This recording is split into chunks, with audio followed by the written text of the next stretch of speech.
ese jansenismo era radicalmente contrario a la doctrina política de la Iglesia. Por lo tanto, hay dos vectores en la monarquía, en la acción de la monarquía hispánica, tanto en este lado del Atlántico como en América.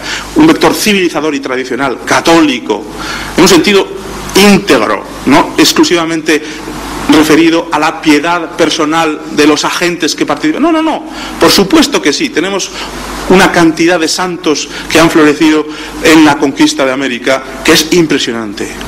Pero no solamente eso. Lo que España llevó allí no solamente fueron ejemplos personales de santidad elevada. España llevó allí una comunidad política civilizadora, hizo civilización en América, y eso era la doctrina política de la Iglesia.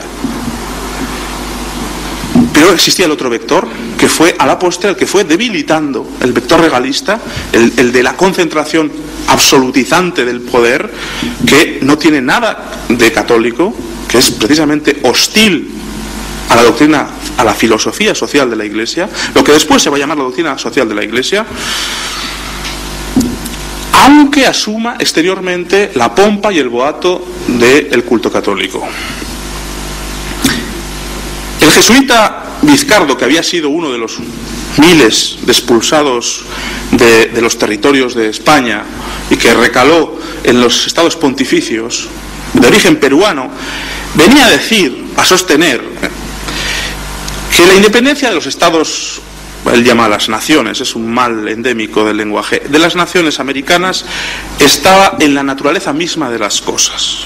Luego esta teoría se ha hecho moneda corriente a un lado y al otro del Atlántico, y se viene a decir que la tarea de España era precisamente la de llevar, acompañar hasta la madurez plena a los pueblos de América para que adquirieran una conciencia política y que lograran su independencia. Es decir, que al final la independencia vendría a ser el resultado natural de la acción civilizadora de España.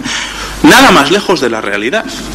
Evidentemente España formaba la conciencia política de los americanos se sentían plenamente españoles, se sentían plenamente católicos, se sentían plenamente y personalmente ligados a la corona sin intermediación de la península, no se sentían vinculados al rey a través de la península ibérica, eran súbditos directos del rey, se dirigían directamente a él. Y este sofisma, el de que el resultado de la segregación es el fruto natural de la acción de España, parte precisamente de la incomprensión de la misión de España a un lado y al otro del Atlántico. Es decir, la constitución, la persecución del bien común, la creación de comunidades políticas maduras que permitan la adquisición del bien común, que facilite, del bien común temporal, que facilite precisamente la salvación de las almas en una mayor medida que en el estado selvático en el que se hallaban, por ejemplo, los habitantes de América antes de la llegada de España. Otra cosa que hay que recalcar, verdad contra mentira, memoria contra inmemoria o contra desmemoria, es que la inmensa mayoría de los habitantes de la América española, al llegar 1810, quería seguir siendo española. Estaba, eso sí, desconcertada por una serie de políticas, como he dicho antes, predominantemente regalistas. Existen bandos escandalosos de virreyes o de autoridades intermedias en las cuales se conmina a los habitantes de América a que no piensen, que obedezcan ciegamente a las consignas que se les manda y que callen, que no son súbditos para pensar, sino son súbditos para obedecer.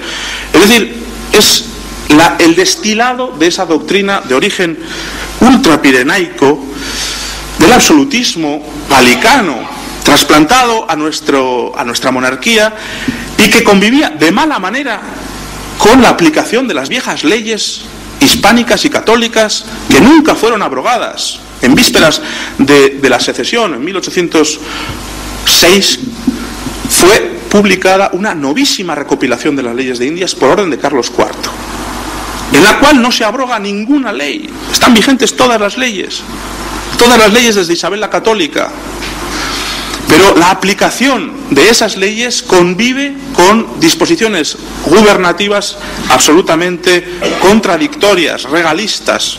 Esto generó Esto, aparte de la profusa difusión de la literatura ilustrada en el continente americano, porque recordemos que el Tribunal de la Inquisición estaba controlado por la monarquía estaba infestada por el jansenismo político y por lo tanto los miembros de los respectivos tribunales de la Santa Inquisición a lo largo de toda la América española no tenían, digamos, la preocupación originaria de este tribunal, sino que tendían a hacer la vista gorda. Hay estudios contrastados de la circulación tolerada de este tipo de literatura. Es decir, los españoles americanos están profundamente desmoralizados, están profundamente desnortados, pero querían seguir siendo españoles.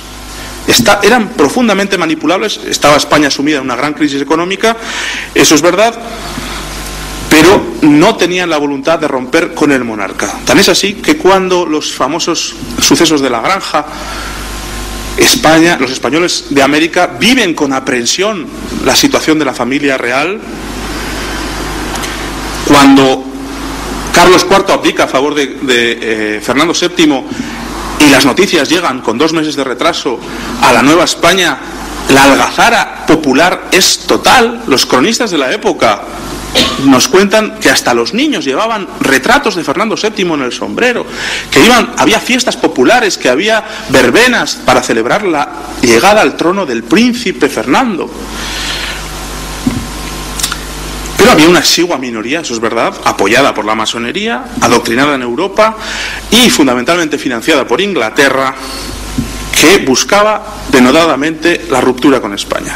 La ruptura con España, conviene recordar que no se justifica con ninguno de los mitos que luego se ha creado a posteriori de la existencia de naciones, término equívocamente utilizado, o de comunidades políticas preexistentes que quieren recuperar su independencia. No existía México antes de 1821, no existía Argentina, no existía Chile, no existía, por supuesto, Bolivia, la República de Bolívar.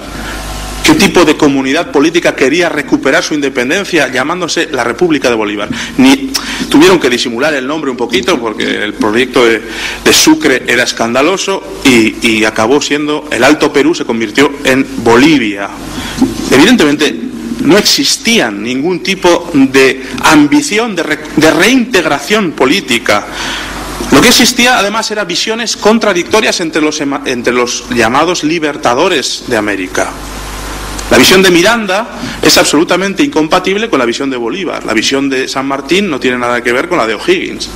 De hecho, San Martín se autoproclama argentino, pero es él personalmente quien hace o quien fuerza la independencia de Chile, hace cruzar todas sus tropas en los Andes y desde allí remonta hasta el Perú para imponer la independencia al Perú.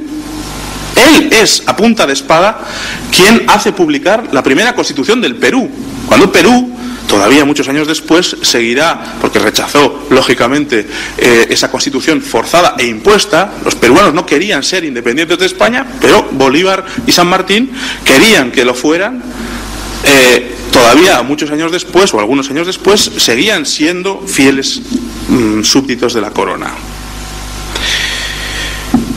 Algunos problemas que plantea el movimiento independentista, bueno, me estoy excediendo muchísimo, entonces voy a acortar. Bueno, hay una omisión deliberada de la realidad de que, por ejemplo, la inmensa mayoría de los indios americanos fueron